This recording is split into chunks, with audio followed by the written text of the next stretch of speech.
It's pretty rare to find an MLB ballpark or an NBA arena that isn't in a prime location near the city center, but NFL stadiums are an entirely different story. Why is that? You're watching Cities for People. It all boils down to two factors. First, NFL stadiums are huge.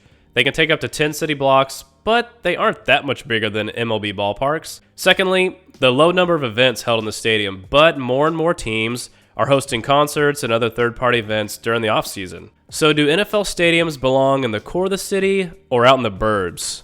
Personally, I'm in the camp of putting these stadiums in the middle of all the action, but of course, you have to do it correctly, like US Bank Stadium in downtown Minneapolis. Let's look at the 5 NFL stadiums with the absolute worst location and where they should have gone instead. Number 5, Hard Rock Stadium. I will give the Dolphins credit for a stellar renovation, but the stadium is very much smack dab in the middle of Miami Gardens, a suburb 16 miles north of Miami. It would take you over 2 hours to get there by bus. Clearly no one's doing that. After finally finding a parking spot and forking over $50, you walk away with the fear that your car may be broken into, or better yet, burned to the ground.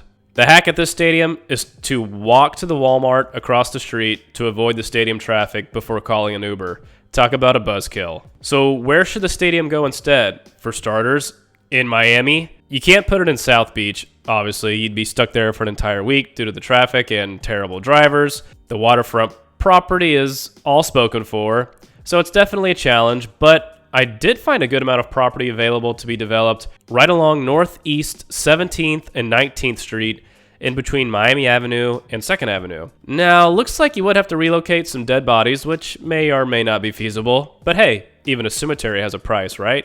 It's absolutely perfect. Fantastic views of the water and the Miami high-rise architecture, right by all the hotels with all the highways leading up to it.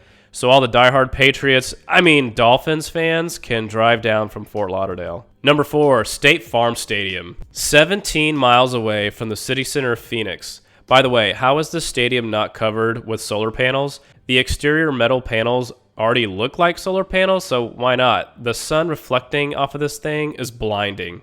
Phoenix doesn't have the same excuse as New York City or Boston for building their stadiums further out because it's so insanely expensive to build there, but Phoenix has tons of space. At least they did finally change the name from University of Phoenix Stadium, which was just confusing and bad. Glendale voted down the light rail connection to Phoenix. Real smart. So where should the stadium go instead? This was so easy. There's literally a giant parking lot right next to the other 2 stadiums in downtown Phoenix. I am astonished that this stadium was not built here. I can't think of a single good reason. Cardinals fans, let me know what you think. Am I wrong? Number 3, Levi Stadium. Crazy that this one isn't the number 1 worst location because it's a whopping 43 miles away from SF. And you know what? It'd be one thing if they built some just absolute state-of-the-art, iconic stadium like SoFi and SoCal, but they absolutely did not do that. It's very uninspiring and vanilla. Just look at this thing.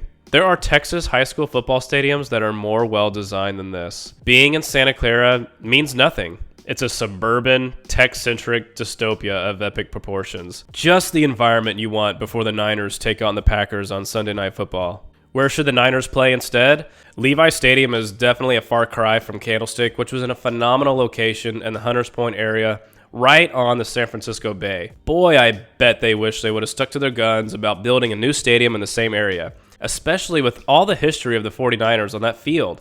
Very similar to the Yankees with the new Yankee Stadium. You just had to build in the same spot because guess what? It's still just a big, empty field. Number 2, FedEx Field. Looks like I'm not alone.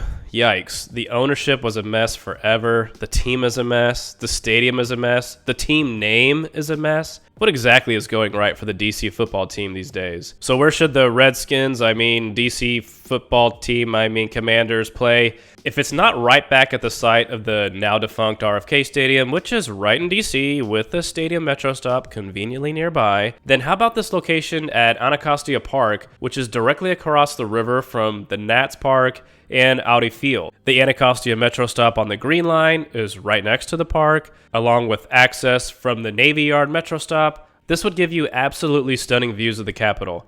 Get it done, Josh Harris.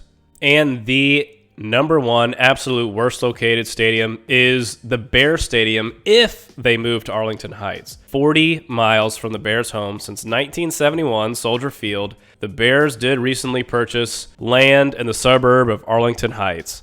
Ah, yes, the good old Arlington Heights Bears. Talk about the polar opposite of the most iconic sports stadium in Chicago, or possibly the entire country, Wrigley Field, which is in the city, around a ton of walkable bars, great public transit access. The neighborhood is lively and businesses thrive even outside of baseball season. Soldier Field isn't great, but Arlington Heights would create a lot of problems too. If the Bears moved there, getting to the game would be a total CF. Imagine all that traffic driving an hour away from the city. You're going to have a lot of drunk Bears fans driving home. So if the Bears didn't move to Arlington Heights, but also didn't stay at Soldier Field, where should they go? How about a Bulls, Blackhawks, Bears partnership? There is no reason to have this many surface level parking lots in the city of Chicago. You can absolutely squeeze an NFL stadium in this area and build a gigantic parking garage for all the people who will regrettably choose to drive their car to a sporting event with 70,000 people. So have you been to a game at one of these stadiums? Let me know your experience in the comments. Thank you for watching.